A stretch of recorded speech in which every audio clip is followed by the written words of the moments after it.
Goedemiddag en welkom bij deze extra joert. 18 in je cel, dat is de straf die Jasper S. kreeg net voor de dubbele verkrijfting van en de moord op Marianne Vaatstra, 14 in Lien. De rechter Bert Dulle wiesde van een moon vonnis. De rechtbank stelt hier dat het gaat om buitengewoon ernstige misdrijven. Er is nauwelijks een voorstelling van te maken van wat Marianne op de laatste momenten van haar leven heeft moeten meemaken.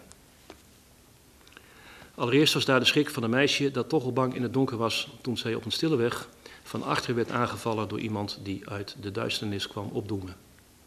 Daarna de bedreiging van het mes en de vernedering en walging van de afgedwongen orale seks. Vervolgens het stuk snijden van een aantal kledingstukken wat zeer angstaanjagend moet zijn geweest, waarna het tweede deel van de verkrachting begon. IJzingwekkend wordt het als men op zich laat inwerken hoe Marianne de laatste momenten van haar leven in eenzaamheid heeft moeten doormaken. Het moet haar duidelijk zijn geworden dat verdachte haar leven wilde ontnemen toen hij de verwurging met de BH inzette. Toen haar leven daardoor nog niet wilde wijken, is daar tenslotte een eind aan gemaakt met 3 gerichte halssneden.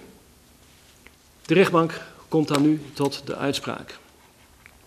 De rechtbank verklaart een gedeelte van de telastenlegging, waarin de zinsnede staat, anderszins seksuele handelingen met Marianne Imke Vaatstra verricht en opgenomen onder het in 2 te lasten gelegde nietig. De rechtbank verklaart het onder 1 primair en 2 te lasten gelegde bewezen en strafbaar. De rechtbank veroordeelt verdachte tot een gevangenisstraf voor de duur van 18 jaren. De rechtbank verklaart niet bewezen hetgeen meer of anders is te laste gelegd en bepaalt dat de vorderingen van de benadeelde partij niet ontvankelijk zijn. Bij de rechtbank in Ljouwen, het is verslagjouwer Auke Zeldenrust. Auke, 3 weken Lien, eerst keer de officier van justitie, nog een celstraf van 20 jaar. Dat valt dus leger uit. Waarom is?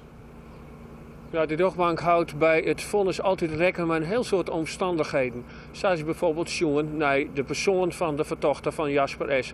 Dat het toch blijkt dat hij in 1999 nog niet met in onrekening was. Dus een zogenaamde first offender. Dat wordt meewoegen. Er wordt ook meewoegen dat hij bijvoorbeeld geen stoornis hier. Dat wordt meewoegen. Wat ook belangrijk is voor de rechtbank is dat als je zoekt naar orenuitspraken in het land over deze zaken, dan kom je vaak uit op 14, 15 jaar. Nou, de rechtbank heeft daarvan zijn dat is te leeg, want het is te gruwelijk, het is te ingrijpend geweest. En passerjochter Mariske van der Kuil vertelde het van de Monsa. Er moet gekeken worden niet alleen naar de ernst van het feit, maar ook naar straffen die in soortgelijke zaken worden opgelegd. Naar de persoon van de verdachte. En al die omstandigheden bij elkaar maken dat een straf van 18 jaar gerechtvaardigd is. Ja, ook Jasper S. Het hield iets zijn dat er alles in een roes dien had. Daar is de rechtbank dus net in margien. Nee, de rechtbank heeft wel weerst op zijn verhaal. Van hij het heel vaak zijn van ik heb in paniek handelen. Maar de rechtbank zei van ja, dat is net helemaal weer. Want na de seksuele dier, kwam hij bij zijn positieven. Kon hij nadenken. Kon hij bijvoorbeeld denken aan zijn eigen familie. De gevolgen daarvan. Dus hij wie er wel bij. Hij hier toen ze kennen van ik stop nou, ik in een huis. Wat hij vervolgens dienen had, is hij het haar wurgt met haar BH. Toen jette hij dat ze nog ziek hield, dat ze nog leefde. Dat weer ook een moment, zei de rechtbank, toen kon hij besluiten om voor te gaan. Het hij nadien, het hij een mes pakt. Dus de rechtbank concludeert daaruit dat hij genoeg momenten gehad heeft om na te denken over zijn dier, over de moord, over de gevolgen ervan en dus voorbedacht te raden. En zo was het van de morgen ook uitlijn. Verdachte heeft in al zijn verklaringen overvloedig gebruik gemaakt van de woorden paniek, roes, opwelling en soortgelijke woorden, die duiden op een gebrek aan rationele gedachten. Zelfs het trekken van het mes nadat Marianne zich verzette tegen verdachte, toen hij haar van de fiets trok, zou volgens verdachte zijn gebeurd in een reflex. Hoe dit ook zij, de rechtbank is tot de overtuiging gekomen dat verdachte na het klaarkomen een moment van bezinning heeft gehad.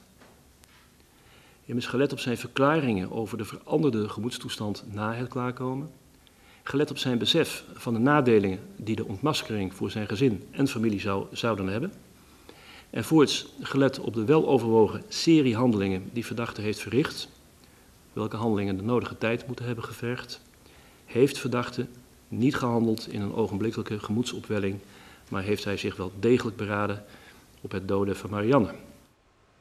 Ja, de ruchten wie dat, Bert Dulle. Nou ja, ook zelden rust dan de reacties op deze uitspraak. Ja, die kwamen daar voor een dagelijkse nee.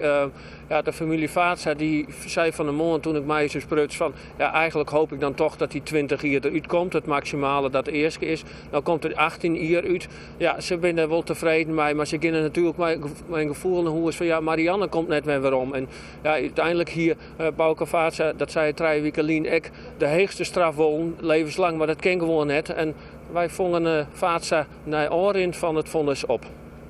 Die Vaatstra, hoe is de reactie? Ja, nou, ik had het wel ongeveer verwacht. Wat vindt u ervan, 18 jaar? Nou, veel te weinig natuurlijk. Ja, veel te weinig. Ik had sowieso 20 jaar, het was eigenlijk nog te weinig, maar ja goed, dat is nou eenmaal de Nederlandse wet.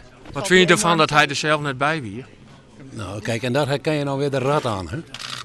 De rat van er zelf niet bij, voor de feiten weglopen. Ja. Wie dat een teleurstelling voor jou? Ja, dat is een teleurstelling. Maar ik had het van hem wel verwacht natuurlijk. Want ja, hoe koud hij de vorige keer ook bij zat, nou, dan kun je dat verwachten. Dus zijn van de mondje in mij van, ik hoop dat het toch 20 jaar wordt, het wordt 18. Er wordt niet toch door heger beroep. Wat zoen jullie ervan vinden, heger beroep? Nou, nee. Ik denk niet dat het hoger beroep wordt. Alleen al om het feit van ja, wat wordt het dan? Dan kan het ook wel lager worden, maar het kan ook hoger worden. Maar sjoggen jullie er dan zin op, zin een heger beroep? Wil je ook graag dat het juist gebeurd is? Ja, eigenlijk wel. Laat het maar gebeurd zijn. Het is nou de uitspraak, dus hier kan ik wel mijn leven.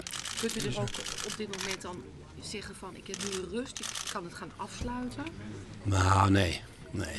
Kijk, je krijgt nooit weer rust natuurlijk. Hè? Ons leven gaat wel door.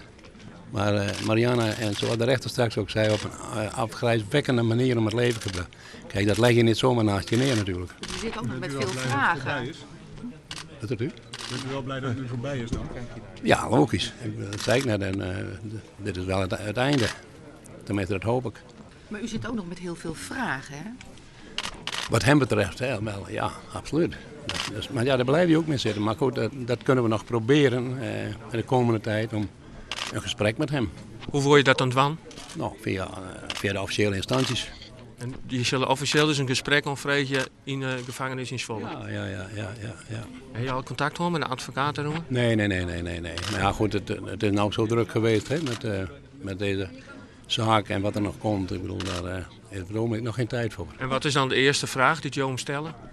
Ja, dat zie ik dan wel. Dat kan ik nou niet zeggen. Wat dat u? Bouke Vaatstra dus de ouder van de uitspraak. Ja, ook dan de reacties van de orenpartijen, het ministerie en de advocaat van Jasper S.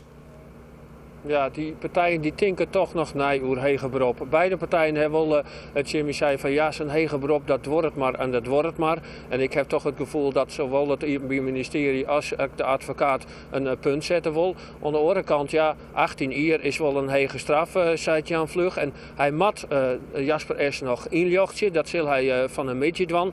En ja...